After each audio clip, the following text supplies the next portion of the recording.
Okay. Assalamualaikum warahmatullahi wabarakatuh. Bismillahirrahmanirrahim. Alhamdulillah wassalatu wassalamu ala Rasulillah wa ala alihi wa sahbihi ajma'in. Rabbi syrah li sadri wa yassir li amri wa hlul 'uqdatan min lisani yafqahu qawli, amma ba'du. Puji dan syukur bagi Allah Subhanahu wa taala, Tuhan sekalian alam. Selawat serta salam atas Nabi junjungan kita Nabi Muhammad sallallahu alaihi wasallam, juga atas ahli keluarga baginda, para sahabatnya dan para pengikutnya yang setia sehinggalah ke hari kiamat. Alhamdulillah. Muslimin dan muslimat yang dirahmati Allah Subhanahu wa taala, bertemu kita sekali lagi pada malam ini di page Baitus Salam, dan kita nak sambung bacaan kita pada satu kitab yang ditulis oleh Dr. Firanda Andirja, iaitulah meruntuhkan argumen kaum liberalis dan pluralis. Ni buku dia ni. Boleh tengok, siapa-siapa yang nak dapatkan buku ni boleh dapatkan melalui kedai buku dalil. Kedai buku dalil boleh kontak Abu Talha ataupun boleh PM di page Baitus Salam. Dan kita dah baca sebelum daripada ni bab pertama dan bab kedua, iaitulah bab pertama berkaitan dengan kepentingan menjawab ataupun soal pertama ialah nikmat kesempurnaan agama Islam dan larangan beragama selain daripada agama Islam. Bab yang kedua, dalil-dalil yang menunjukkan hanya bahawa agama Islam lah agama yang diredai oleh Allah Subhanahu wa taala. Dan hari ini kita masuk kepada bab yang ketiga, iaitulah apa itu sekularisme ataupun pluralisme. Cerita bab pluralisme ni definisi dia macam-macam lah. Bahasa mudah kita kata perkataan plural menunjukkan banyak. Plural menunjukkan banyak. Tapi pluralisme agama, apa maksud pluralisme agama? Jadi macam-macam definisi yang dikeluarkan. Kita tak baca secara nilah, secara penuh lah. Wanda kita pun nak baca semua satu-satu, tak ada makna juga nak habiskan. Siapa nak detail dia kena baca buku ni, kena belilah. Okey. Cuma sebagai kesimpulan, yang disebut pluralisme agama ni, okey, yang paling mudah kita ambil iaitulah satu definisi yang telah dikeluarkan oleh Majlis Ulama Indonesia. Okey, Majlis Ulama Indonesia.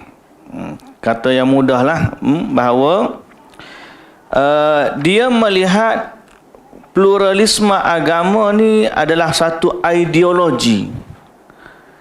Makna dia satu kefahaman baru berkaitan dengan agama, satu ideologi baru yang mana sebelum ni tak ada. Kalau sebelum daripada ni, setiap agama akan kata agama dia yang benar. Even Yahudi dengan Nasrani pun Allah Ta'ala sebut, wa qalatil yahudu laisatin nasara ala syai', wa qalatin nasara laisatil yahudu ala syai'. Orang Nasrani kata, Yahudi kata Nasrani ni tidak berada di atas kebenaran. Nasrani pula kata Yahudi tidak berada di atas kebenaran. Dan kedua-dua tu pula kata, wa qalu lan yadkhulal jannata illa man kana hudan aw nasara. Mereka kata tidak akan masuk syurga melainkan orang tu Yahudi atau Nasrani. Ini idea asal. Agama ni, setiap agama akan kata dia betul dan selain dia salah. Tapi pluralisme agama ni sesuatu benda baru yang datang di akhir zaman ni. Kata di Majlis Ulama Indonesia, kita baca di muka surat 42. Muka surat 42, pluralisme agama. adalah satu kefahaman yang mengajarkan bahawa semua agama adalah sama. Dan kerananya kebenaran setiap agama adalah relatif. Oleh sebab itu, setiap pemeluk agama tidak boleh mengklaim bahawa hanya agamanya saja yang benar, sedangkan agama yang lain salah. Pluralisme agama juga mengajarkan bahawa semua pemeluk agama akan masuk dan hidup berdampingan di dalam syurga. Ini adalah ideologi yang baru yang dibawa oleh geng-geng harmoni ni, bahasa mudah lah kita kata. Mereka menganggap agama ni sama je, tidak ada yang benar, satu-satunya superior dan tidak ada yang salah, relatif. Ada, setiap agama tu ada benar, ada salah. Orang baik dalam agama tu akan masuk syurga, orang jahat dalam agama tu akan masuk neraka. Ini kefahaman pluralisme agama, yang mana dia bertentangan dengan apa yang kita dah baca sebelum daripada ni, inna dina indallahil Islam. So ini definisi yang paling lengkap lah kalau mengikut Dr. Firanda. Sepanjang kajian dia merujuk menggunakan pakai definisi Majlis Ulama Indonesia. Kalau nak banding yang lain-lain tu macam-macam dia punya falsafah dia. Tapi kesudahan ceritanya, pluralisme agama ialah menganggap semua agama sama dan semua agama betul, semua agama akan masuk syurga. Itu bahasa mudah. Kemudian kita pergi lebih detail lagi. Okey. Inti muka surat 44. Inti ajaran pluralisme agama. Yang ni kita baca. Okey. Siapa ada buku boleh buka muka surat 44. Ajaran terpenting pluralisme agama adalah bahawa semua agama berada di atas kebenaran. Nampak? Demikian pula keselamatan dan syurga dapat diraih melalui semua agama. Tak kiralah dia agama apa, semua agama berada di atas kebenaran dan semua agama kalau dia baik, dia boleh masuk syurga. Ini pluralisme agama. Inti dia.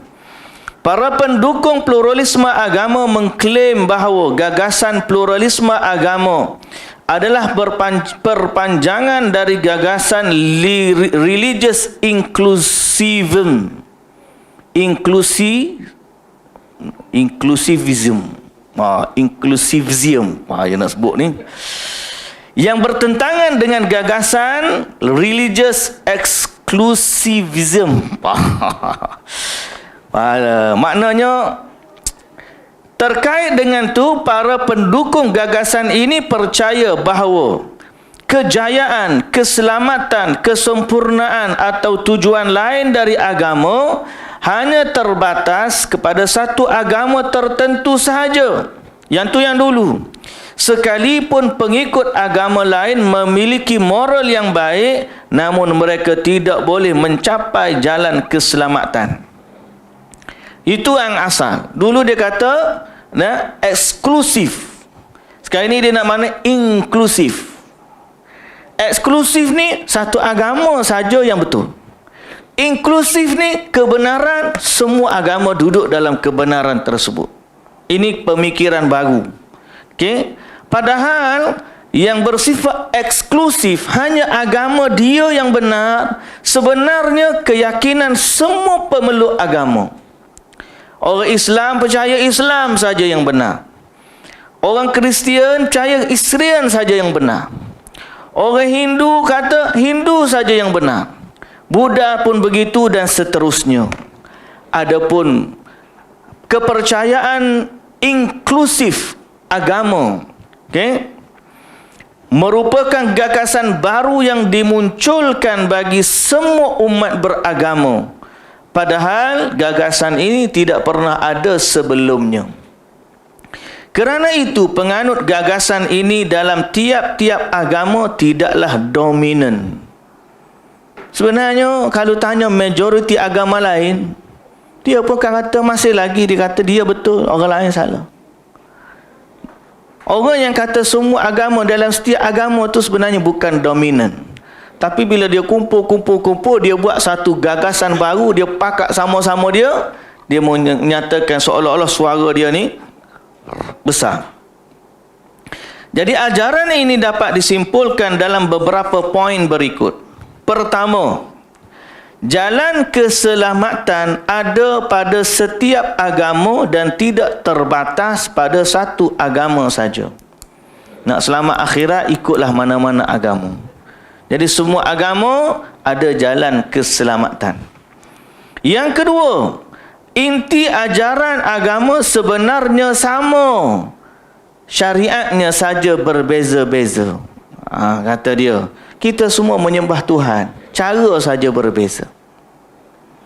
Ketiga, perbezaan syariat antara agama merupakan fakta yang tidak boleh dimungkiri. Tetapi selalu saja ada poin yang disepakati. Lalu mereka yang memiliki gagasan ini selalu berusaha menemukan poin-poin persamaan antara agama. So kita jangan, kita bersatu di atas apa yang kita sepakati, yang berbeza kita buang. Sebab tu hari ni saya dengar wallahu taala alam ada perhimpunan menyokong Palestin yang dibuat di dataran merdeka. Tapi bila ada sebahagian daripada orang Islam menyertai perkumpulan tersebut, ada yang kata tidak dibenarkan melaungkan takbir kerana akan mengundang rasa tidak selesa bagi orang-orang non-Muslim yang ikut bersama dalam perhimpunan tersebut. Jadi perjuangan itu sudah menjadi satu kerana kemanusiaan semata-mata. Bukan lagi berteraskan kepada agama, dan mereka tidak memandang dan mereka tak nak highlight bahawa agama Islam adalah agama yang benar. Padahal boleh saja kalau dia bagi penerangan yang benar kepada orang non-Muslim bahawa laungan Allahu Akbar bukan laungan jihad semata-mata. Bukan laungan teroris. Allahu Akbar adalah satu lafaz zikir yang agung. Sehingga Allahu Akbar kita sebut dalam salat. Kita sebut waktu kita tawaf. Kita sebut waktu kita melontar di jamrah. Kita sebut waktu kita sa'i. Kalimah Allahu Akbar kita sebut waktu hari raya. Kita sebut dalam salat raya. Kalimah Allahu Akbar bukan kalimah teroris.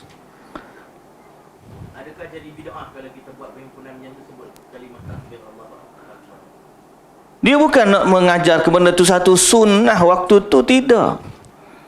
Tapi sebab kita nak melaungkan bahawa di antara perkara yang berlaku, kita kena kata walaupun peperangan tu berlaku, Allah lebih agung daripada musuh kita. Jadi pelik. Jadi satu kepelikan. Kalaulah itu yang berlaku, semoga Allah Ta'ala bagi hidayah kepada kita semua.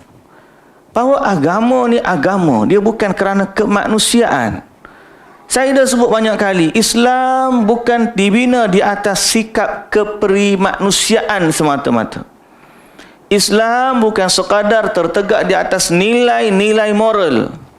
Betul, nilai-nilai moral sebahagian daripada agama Islam. Tapi kena ingat hadis Nabi SAW, di mana Nabi kata al-imanu bid'un wa sab'una syu'bah. Iman itu 70 lebih cabang. A'laha yang paling tinggi la ilaha illallah. Yang paling rendah buang sampah di jalanan. Dan sifat malu sebahagian dari cabang iman. Nabi kata macam tu. Kita tak nafikan ada nilai-nilai dalam Islam, tapi paling tinggi nilai Islam adalah la ilaha illallah. Jadi agama kita kena letak Allah adalah agung. Dan jangan sampai kita segan nak sebut kalimah Allah itu maha agung kerana nak menjaga hati orang non-Muslim. Hari ni kita dengar pula ada orang non-Muslim tak selesa disebut kafir. Dia nak suruh panggil non-Muslim. Dia tak nak orang panggil dia kafir sebab dia rasa itu adalah terma yang agak kasar, sensitif dan seumpama dengannya. Jadi dia nak sebut nama non-Muslim. Ataupun tak boleh sebut perkataan kafir. Dia lupa bahawa yang menamakan golongan kafir ni sebagai kafir adalah Allah. Allah yang kata qul ya ayyuhal kafirun. Ini kerana terlalu menjaga sensitiviti agama sehingga kita terjerumus dalam kancah ataupun ke dalam nilai-nilai hampir kepada pluralisme. Kalau dia sampai satu dia kata semua agama itu benar, maka dia terjebak dengan intinya pluralisme agama. Sehingga kita tak boleh nak zahirkan bahawa Islamlah agama yang benar. Lah ni budak-budak muda dia berani kata tak boleh kata kita benar, tu jadi seolah-olah kita sombong. Kalau kita kata kita je benar, orang lain salah, itu satu kesombongan. Padahal kita kata Islam yang benar bukan kerana kesombongan, kerana Allah yang kata inna dina indallahil Islam. Baik. Sambungan, inti yang keempat. Para pemegang gagasan ini selalu mengimbau setiap pemilik agama tertentu untuk berfikir positif tentang ajaran agama lain dan bahawa kebenaran juga ada di alam agama lain. Adapun tentang gagasan pluralisme agama, sedikit berbeza dengan inklusivisme agama dan merupakan perpanjangan daripada itu. Bukan sekadar itu saja, itu inklusivisme agama.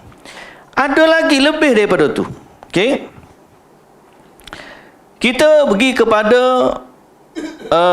perenggan ni, muka surat 46, perenggan yang bawah berikut. Merupakan penjelasan terkait inti ajaran pluralisme agama sebagaimana yang telah ditetapkan oleh para penyeru pluralisme agama yang mengklaim bahawa mereka bahagian dari orang Islam. Apa inti? Bila orang Islam terlibat dengan ini, dia kata apa?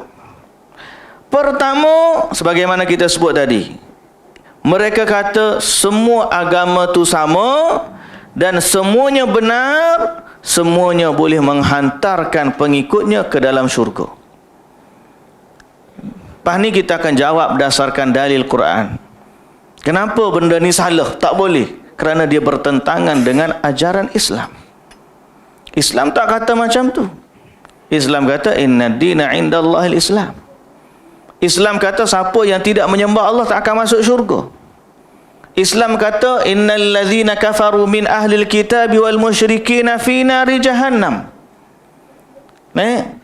Islam kata innahu man yusyrik billahi faqad harramallahu alaihi aljannah. Siapa syirik kepada Allah, Allah haramkan dia masuk syurga. Islam kata lagu tu, bukan kita kata, Allah yang kata. Baik. Jamal Al-Banna mengatakan dalam disertasinya yang berjudul Pluralisme dalam Masyarakat Islam. Dia kata dengan demikian, Quran menyelesaikan masalah khilafiyah dan melarang bagi setiap pihak untuk mengklaim preferensi, menihilkan orang lain dan mengklaim syurga untuk dirinya sendiri dan neraka bagi mereka yang tidak sejalan. Ini bukanlah haknya. Jadi dia kata Islam ni datang nak menyelesaikan perbalahan. Islam ni agama damai. Jadi jangan balah. Cara untuk jangan balah, jangan claim kita ni saja betul. Nampak? Idea dia ialah Islam ni agama kedamaian. Dia juga berkata, okey,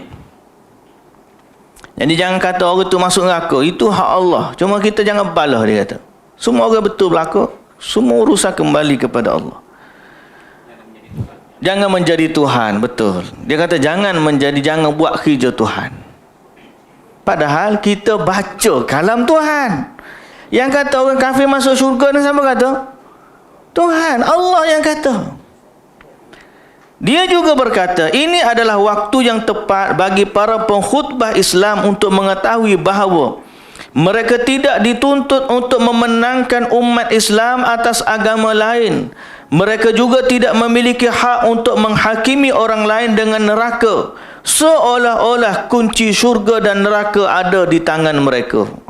Jangan buat kita tidak memiliki kunci syurga, sebagaimana kita juga tidak memiliki kunci neraka. Jadi jangan kata siapa ahli syurga, siapa ahli neraka. Urusan tu hak Allah. Betul lah tadi. Jangan buat kerja tu Tuhan. Itu dia punya inti dia. Teks ini sebagaimana dinukilkan oleh Jalaluddin Rahmat dalam bukunya Islam dan Pluralisme untuk menguatkan pendapatnya. Okay. Abdul Munir Mulkan, seorang lagi tokoh dia, pluralisme agama di Indonesia. Berlaku ni sebab penulis kita ni orang Indonesia, dia ambil yang sana lah. Tapi memang nak banding tempat kita, di sana lagi ramai lah. Abdul Munir, nama comel. Dia kata apa? Penting diyakini bahawa syurga Tuhan yang satu itu sendiri terdiri dari banyak pintu dan kamar. Syurga tu kan banyak pintu. Tiap pintu adalah jalan pemeluk tiap agama memasuki syurganya. Jadi ada pintu untuk orang Islam, ada pintu untuk Kristian, ada pintu untuk Yahudi, ada pintu... Dia memikir lagu tu. Ini pluralisme agama. Dia kata apa tadi? Pertama, semua agama sama, semua agama benar, semua penganut agama masuk syurga. Baik. Cukup baca ayat dia. Kita malah banyak-banyak. Kita terus kepada muka surat 50. Kedua, inti ajaran mereka, inti pluralisme. Kedua, hukum syariat harus tunduk pada kemaslahatan manusia, bukan sebaliknya. Kerana terwujudnya kemaslahatan merupakan tujuan utama syariat. Adapun hukum-hukum syariat hanya sebatas metod untuk menyampaikan seseorang kepada tujuan utama syariat. Jadi syariat ni untuk menjaga maslahat manusia. Selama ada maslahat, agama boleh berubah-ubah. Agama kena ikut maslahat manusia. Sebab apa? Sebab agama diturunkan untuk menjaga maslahat manusia, kata dia. Jadi bukan maslahat ikut agama, agama ikut maslahat. Para penyeru pluralisme agama berpendapat bahawa fiqh klasik yang terdapat dalam kitab-kitab fiqh dibangun di atas pemikiran eksklusif agama. Dan fiqh klasik ini tidak dapat mengurai permasalahan masa kini. Semua fiqh tu hak lapuk dulu. Zaman sekarang ni tak ada dah fiqh macam tu. Sedangkan keadaan sosial saat ini memerlukan kepada fiqh kontemporari dengan teori yang baru, iaitulah fiqh pluralisme. Jadi jangan ambil hukum Islam saja. Untuk menyelesaikan masalah umat, kita ambil agama ni kata apa, kita guna pendapat dia. Agama ni yang kita apa, kita guna pendapat dia. Mana saja pendapat dalam agama hak baik, kita ambil. Kerana apa? Tujuan agama menjaga maslahat manusia. Ini adalah satu kesesatan. Di mana dia kata fiqh dulu ni orang lain tulis tu fiqh hak dulu, ilmu dulu. Allahu Akbar. Baca pun tu sakit kepala dah kita ni. Jadi mereka berkata apa? Kaum muslimin lebih suka terbuai dengan kerangkeng dan belenggu pemikiran fiqh yang dibuat oleh Imam Syafi'i. Dia kata, kita ni terikat dengan fiqh Syafi'i. Kita lupa Imam Syafi'i memang arkitek usul fiqh yang paling brilian. Tapi juga kerana Syafi'i lah pemikiran-pemikiran fiqh tidak berkembang lebih kurang 12 abad. Sejak Syafi'i meletakkan kerangka usul fiqhnya, para pemikir fiqh Muslim tidak mampu keluar dari jeratan metodologinya. Sehingga kini rumusan Syafi'i itu diposisikan begitu agung, sehingga bukan saja tidak tersentuh kritik, tapi juga lebih tinggi ketimbang nas-nas syar'i Quran dan hadis. Buktinya setiap bentuk penafsiran teks-teks selalu tunduk di bawah kerangka Syafi'i. Dahsyat dia orang ni. Oh, dia kata kita ni terkongkong dengan pemikiran fiqh Syafi'i. Lepas tu kita jangan ambil fiqh Syafi'i saja. Kalau tak nak ambil fiqh Syafi'i, dia ambil fiqh 4 mazhab boleh kira.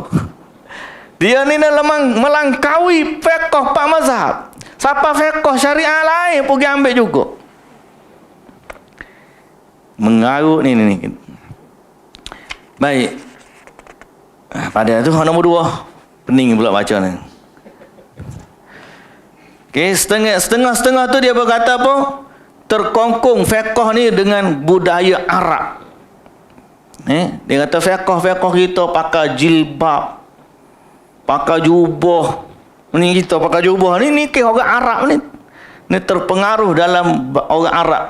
Perempuan pakai jubah hitam, pakai purdah, tu budaya Arab belaka tu dia kata.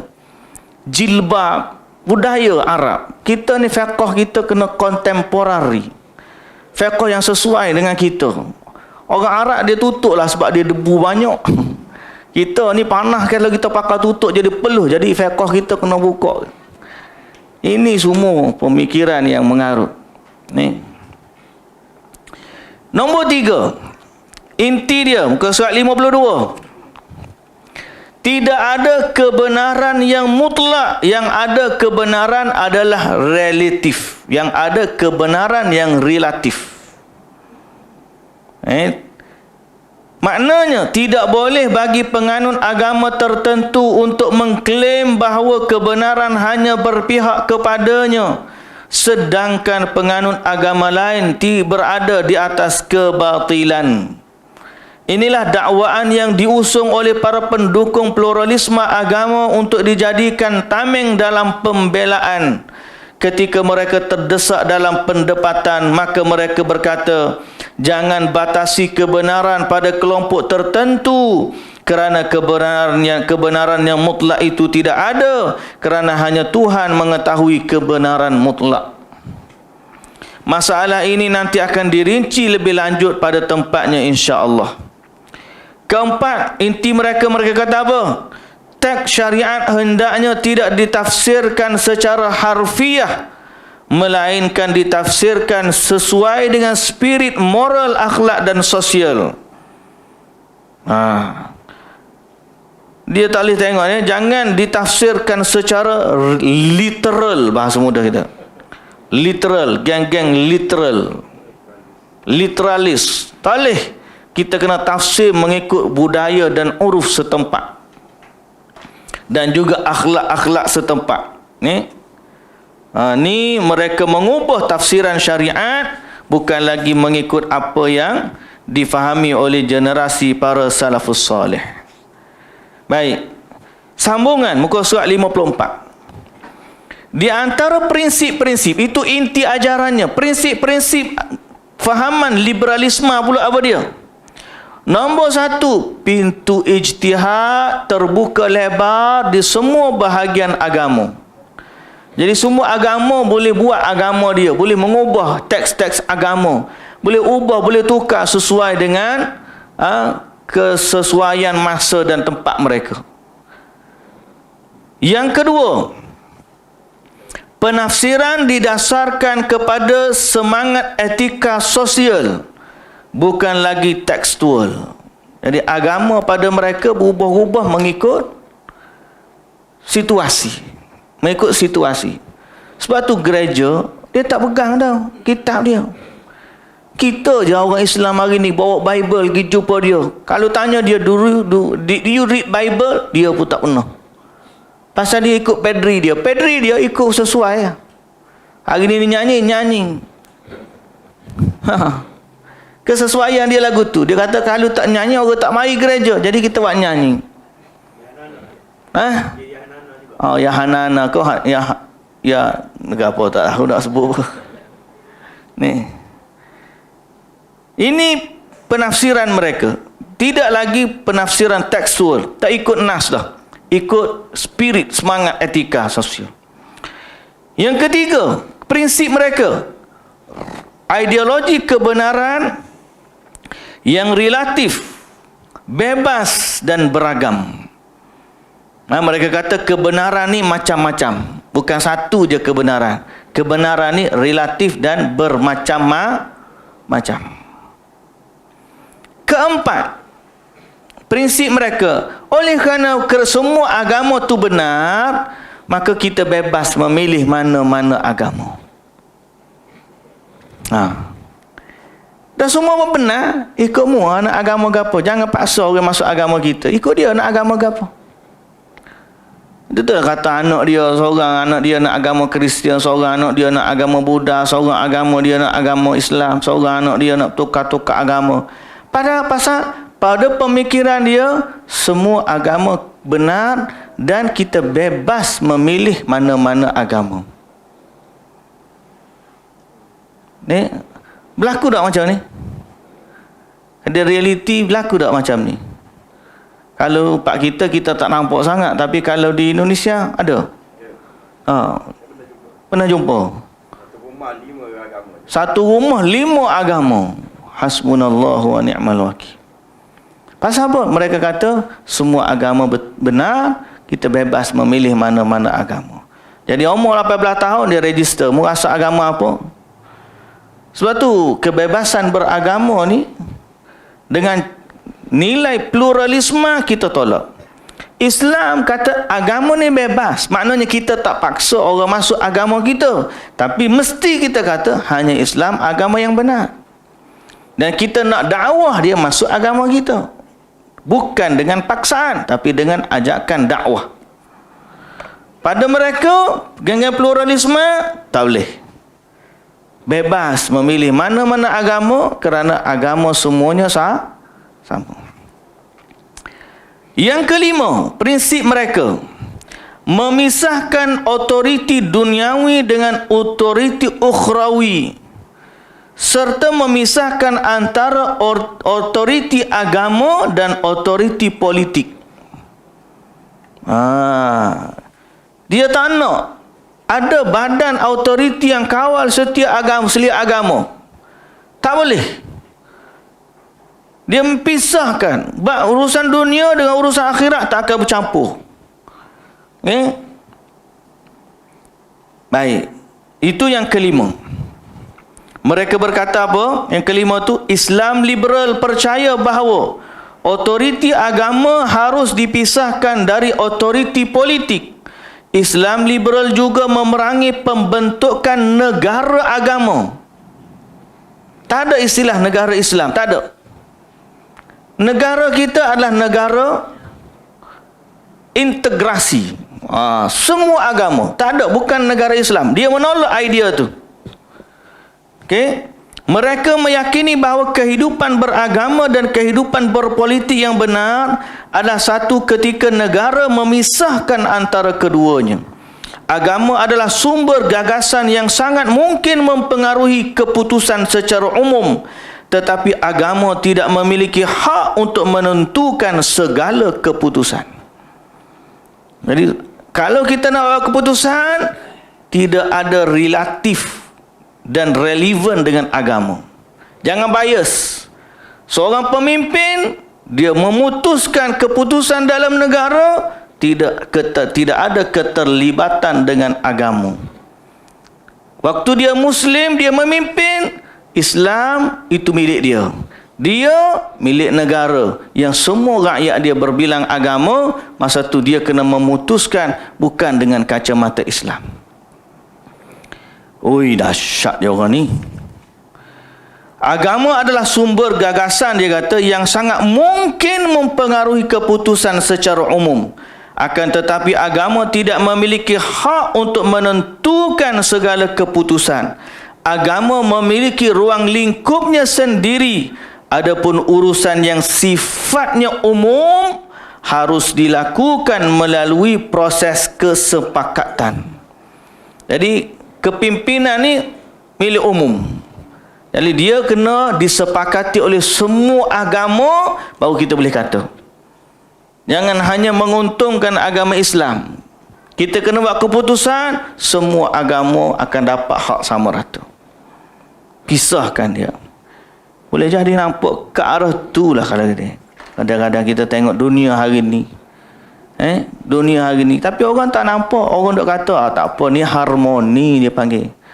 Tapi pemikiran ni masuk sehingga orang anggap dia adalah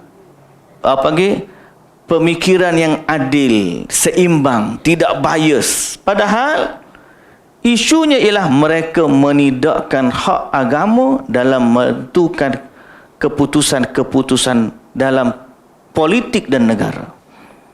Lepas tu dia gelar pula orang yang ambil politik daripada menunggang agama. Dia guna pula istilah-istilah menjauhkan pula orang daripada keputusan-keputusan yang ada hubungannya dengan agama. Kita ada keputusan sikit dengan agama, dia kata geng penunggang agama. Cepat ya. Betul kalau Tok Guni Aziz kata, kalau kita tak guna tunggang agama, kita tunggang apa? Dia pun sama juga, tunggang isu rakyat, isu integriti, isu begini, tunggang juga. Tapi yang paling bahaya ialah memisahkan orang daripada hukum-hukum ataupun keputusan-keputusan yang bersifat agama. Saya ingat waktu dulu, sampai kepada waktu Mazli Malik, orang kecam dia kerana dia ni sifat beragama. Sampai dalam satu interview tu, dia kata apa? Being religious is not a crime, dia kata. Siapa terpaksa cakap macam tu? Ingat tak? Saya ingat perkataan tu. Being religious, kata Dr. Mazli Malik masa dia jadi menteri dulu. Sebab dia kecam. Kerana dia membawa imej agama, dia dikecam. Lalu dia jawab, being religious is not a crime. Tapi bila dia tak ada, siapa lagi nak sambung bawa cara dia beragama? Tak ada. Tak ada orang. Sehingga nak muncul dalam keadaan beragama, mereka rasa terpalit dengan isu-isu agama dan ditomah seperti mana geng-geng penunggang agama. Ajaib.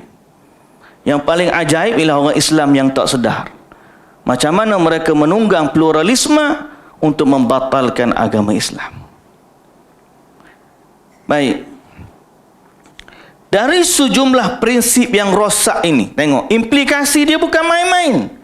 Implikasi yang ditulis oleh Dr. Firanda ni, dari sejumlah prinsip yang rosak, lahirlah syariat-syariat baru yang bernaung kepada gagasan pluralisme agama. Antara lain, apa dia? Surat 55. Pertama, bolehnya mengawali pengucapan salam kepada non-Muslim. Jumpa orang non-Muslim, kita dulu lagi ucap Assalamualaikum. Pasal apa? Semua agama sama. Bukan salam sejahtera lagi dah. Salam sejahtera tu translationnya. Salam sejahtera. Assalamualaikum dan salam sejahtera. Padahal sejahtera tu salam jugalah. Dia mengawali salam. Dalam Islam, kalau orang kafir bagi salam, kita jawab waalaikum. Dan seperti mana kamu? Tapi kita tidak mendahulukan dia dengan ucapan salam. Kalau nak sebut selamat pagi, hai, tak apa. Nida. Ucapan salam dahulu.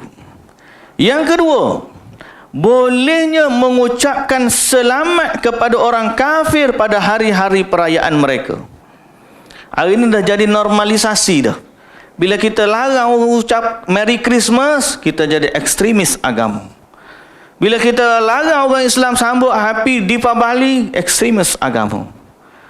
Bila kita sebut ucapan-ucapan yang Merry Christmas ataupun ucapan selamat kepada perayaan-perayaan agama mereka, kita jadi ekstremis. Padahal kita menjaga agama kita kerana Islam menjaga. Allah Ta'ala kata, La qul ya ayyuhal kafirun la a'budu ma ta'budun. Aku tak akan sembah apa yang kamu sembah. Berarti aku tidak akan terlibat sedikit pun dengan ritual agama kamu. Jadi kalau kamu menyambut kelahiran anak Tuhan, itu kamu. Aku tak akan ucap selamat kelahiran anak Tuhan. No. Kalau kamu percaya Tuhan kamu bon odori, wogapur, roh-roh balik apa semua, pesta cahaya, lampu-lampu sebab menyambut kepulangan roh-roh, aku tak akan ucap selamat kepada kamu.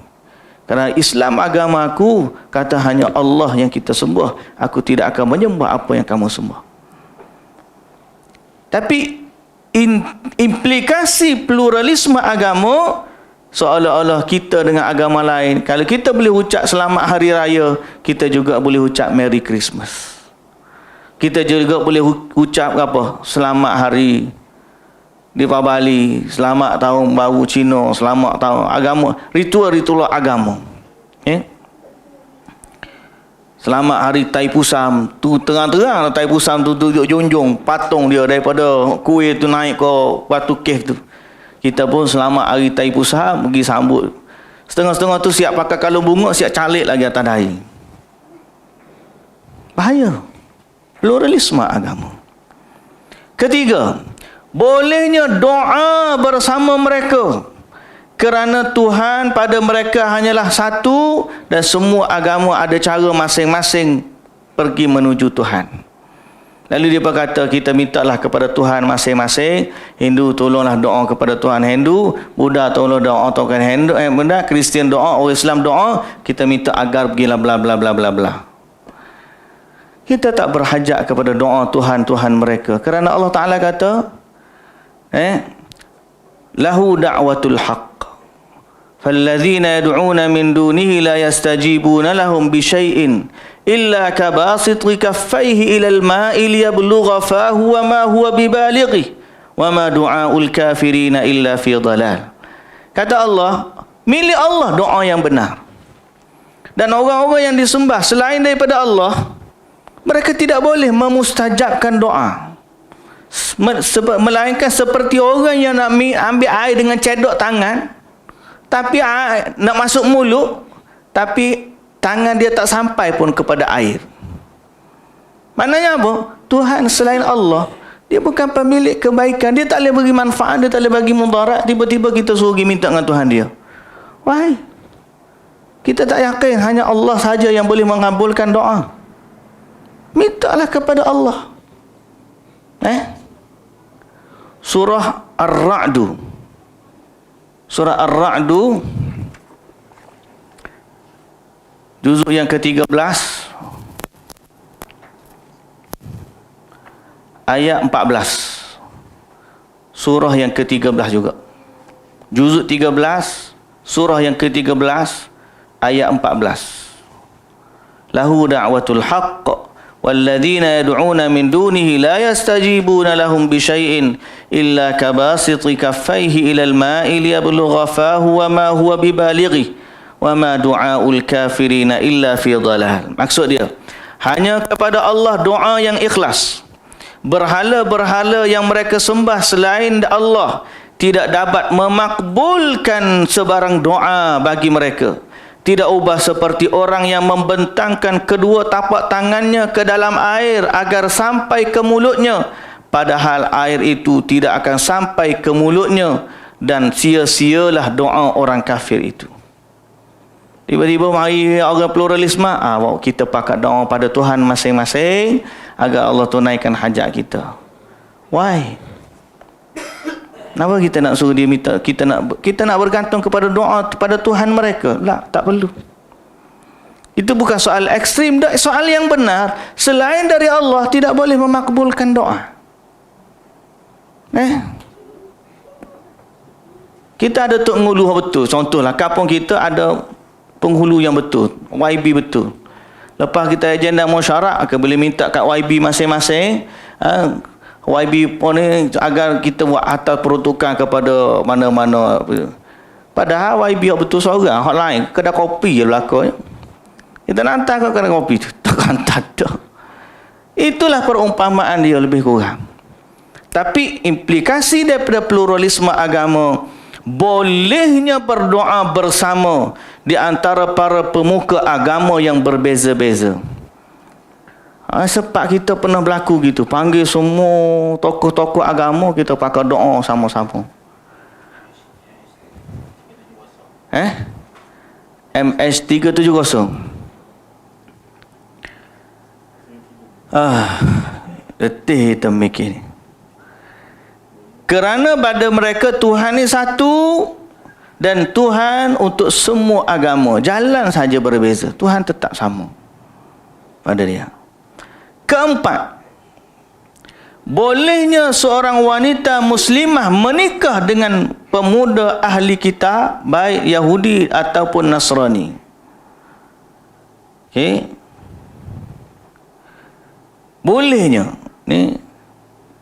Dan mereka klaim bahawa pernikahan wanita muslimah dengan lelaki non-muslim diharamkan sebab khawatir saat berlakunya perang si suami akan memerangi isteri. Tapi zaman kita ni tak ada dah perang antara agama. Perang salib dah tak ada. Jadi damai dah kita ni.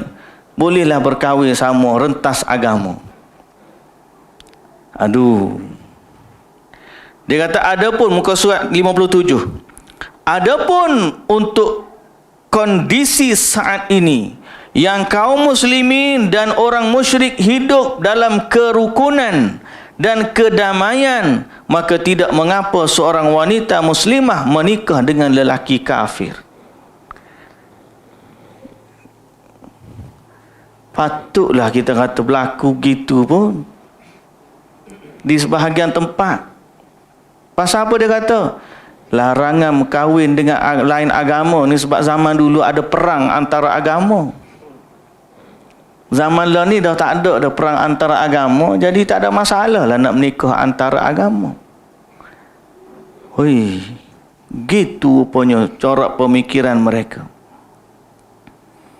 Mereka juga mengklaim bahawa syariat dalam masalah ini bergerak dari haram menuju halal sedikit demi sedikit. Dulu haram hukumnya menikahi wanita kafir secara mutlak, kemudian berubah menjadi halal khusus untuk wanita kafir dari kalangan ahli kitab, sebagaimana firman Allah Ta'ala. Mereka menilai umat perlu legalisasi. Allah.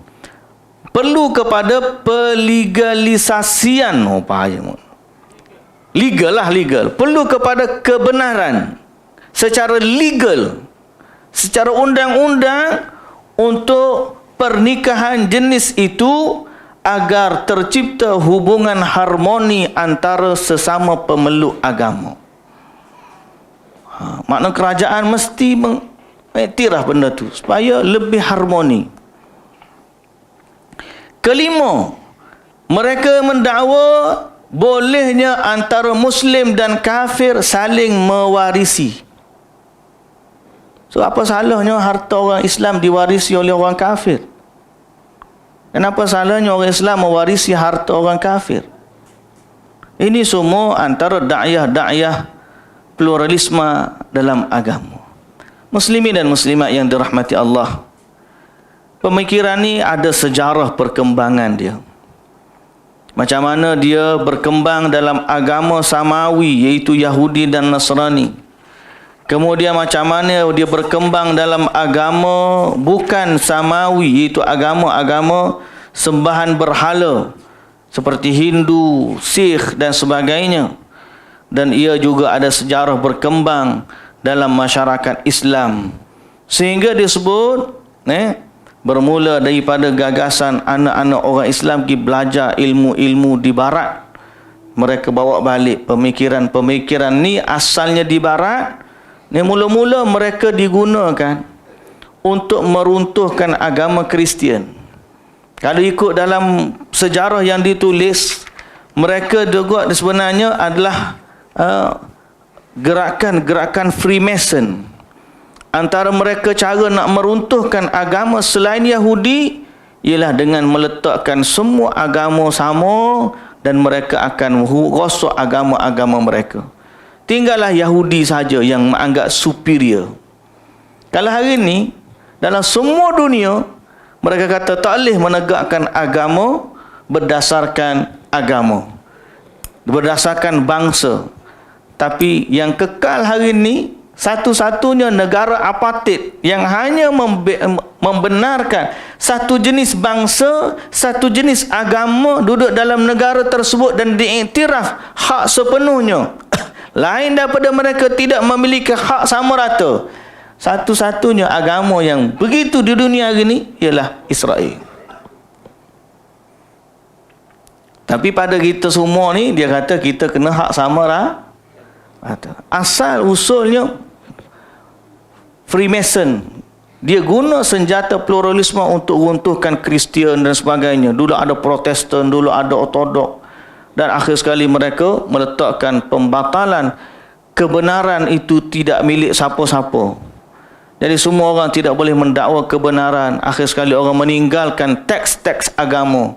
Dan agama mereka mula runtuh. Orang Islam pergi belajar di universiti-universiti barat, kemudian balik dan sebagainya, terpengaruh. Terutama mereka yang pergi tanpa bekalan ilmu agama yang cukup, sehingga akhirnya mereka balik dalam keadaan terpengaruh dengan dakwah pluralisme agama yang dipelopori oleh barat. Okey. Kemudian ada juga faktor dalaman yang menyebabkan berlakunya pengaruh dalam agama Islam, iaitulah pengaruh agama wahdatul wujud, bahawa semua Tuhan ni bersatu dengan semua makhluk. Jadi semua agama pun adalah jelmaan Tuhan. Ada juga pemikiran tersebut datang dalam bentuk wahdatul wujud. Mereka mengatakan Tuhan ni bersatu dengan makhluk dan duduk dalam semua makhluk, termasuklah binatang, pokok, orang kafir dan seumpama dengannya. Ini juga perkara-perkara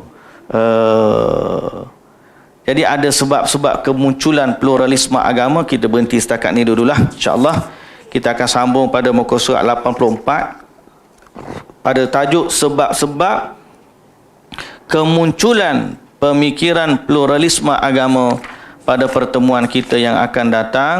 Semoga Allah Subhanahu Wa Taala menjaga kita semualah. Okey. Ataupun kita itu sikitlah sebab di hujung bab yang ketiga dah sebenarnya. Tapi kita akan baca pada pertemuan yang akan datang sebelum kita masuk pada bab yang keempat, insya-Allah. Ya. Kadang-kadang kalau ada saudara baru kan. Ya. Dia masih ada percaya lagi. Apa Tuhan lama dia ke, tokoh dia ke masih ada kuasa, bahkan dia sampai percaya lagi orang tak orang dan kena mandi bunga. Bahkan kalau dia dah masuk Islam pun kadang-kadang dia masih percaya pergi ke bumi Siam ke ataupun pergi ke bumi macam tu. Jadi macam mana itu kita tak nafi bahawa apabila dia orang non-Muslim masuk Islam terbawa-bawa dengan budaya dia yang dulu, itu memang normal. Cuma kewajipan bila dia dah masuk Islam, dia belajar hukum-hukum agama melalui teks-teks agama yang benar, akhirnya dia boleh tinggal. Apa yang berlaku ialah dia bawa amalan-amalan dulu dan dijadikan sebahagian daripada ritual agama, sehingga akhirnya bercampur aduk antara budaya non-Muslim dengan agama Islam. Sebab tu, sebagai menjawab, kita bacalah juga akhir sekali ni. Pasal kita kata nak sambung, tapi kita sebut sebab kemunculan ni ada 3. Pertama, internal. Internal ni bahawa ada sebahagian daripada pemeluk Islam, dia tak nampak kebenaran agama dia, sehingga akhirnya dia melihat orang lain pun boleh jadi betul juga. Dia tak tahu erti agama. Jadi sebab bermulanya pemikiran ni bermula daripada konsep internal dia sendiri, dalaman dia sendiri bermasalah. Ada juga terlibat dengan fahaman batiniyah, golongan batiniyah sebagaimana wahdatul wujud. Wahdatul wujud yang kita kata tadi, Tuhan ni duduk bersatu dengan alam dan dalam semua agama ada. Yang ketiga, adanya terpengaruh dengan golongan falsafah yang bercakap tentang ketuhanan, konsep-konsep ketuhanan, sehingga akhirnya dia kagum dengan falsafah daripada Yunan, lalu mereka menganggap falsafah itu juga benar dan agama yang bersumber dari falsafah itu juga benar. Jadi bila kita bawa aliran falsafah tu, ajaran-ajaran non-muslim masuk dan dibahaskan Islam mengikut kacamata falsafah, lama-kelamaan orang akan anggap Islam pun dibina di atas falsafah, sebagaimana agama lain pula dibina di atas falsafah. Tak ada beza. Kalau kena nak beza, kita bincang agama kita dengan nas Quran dan sunnah, dia bincang dengan falsafah. Kita nampak beza. Tapi bila kita bahas agama kita melalui kaedah falsafah, sehingga tidak berbeza dengan agama-agama lain yang juga dibina di atas falsafah, sebenda tu menyebabkan orang rasa semua agama ni sama. Ni antara faktor berlakunya pluralisme agama.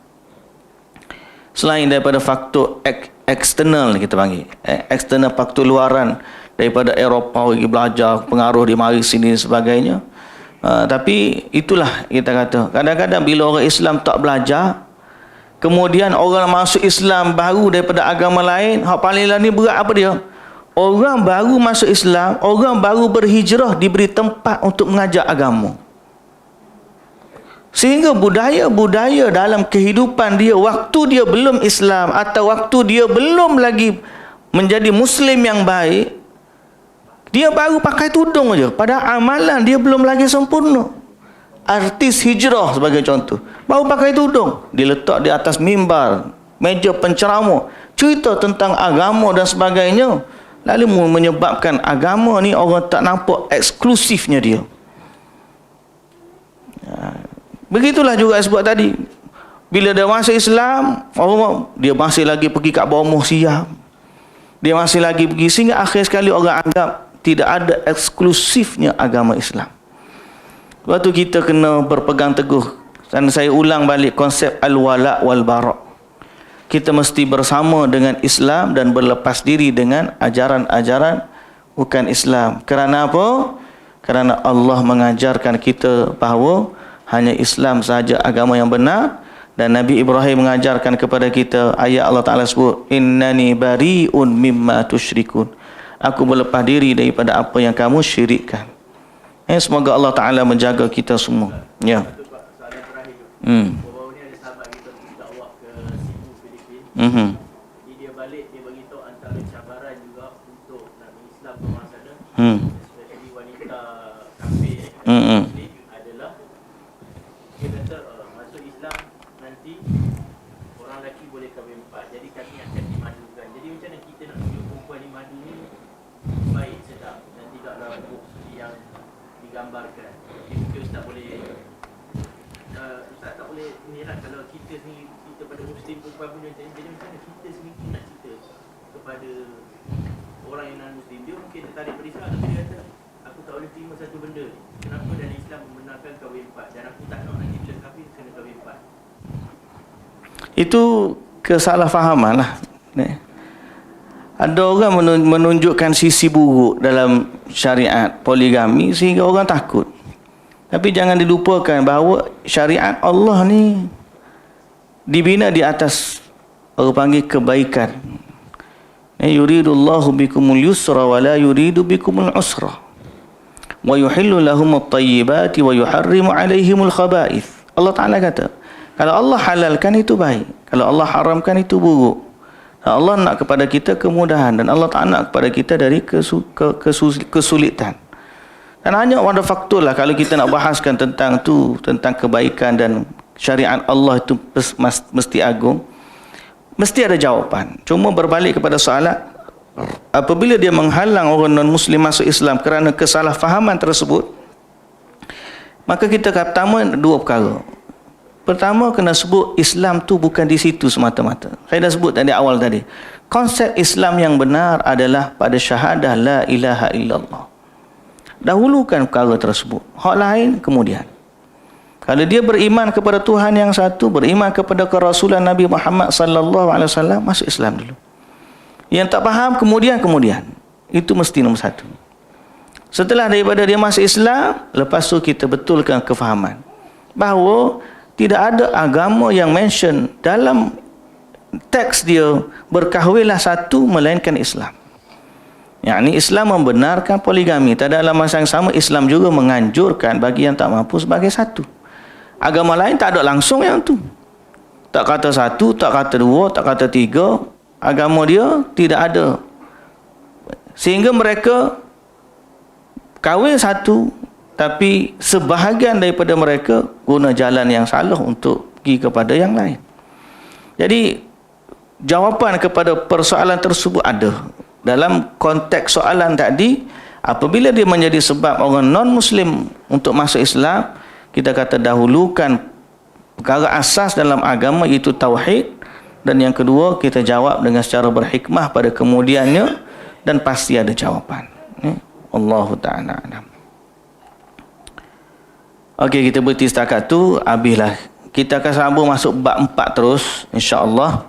Muka surat 91, itulah argumentasi penyeru pluralisme agama dengan Al-Quran berikut sanggahannya.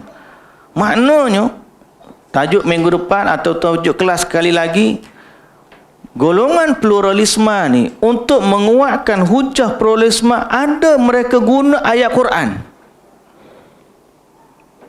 Sebab pendukung penyeru ni kadang-kadang bukan orang main-main. Dia guna ayat Quran untuk justify pluralisme agama. Tapi penulis kita, Dr.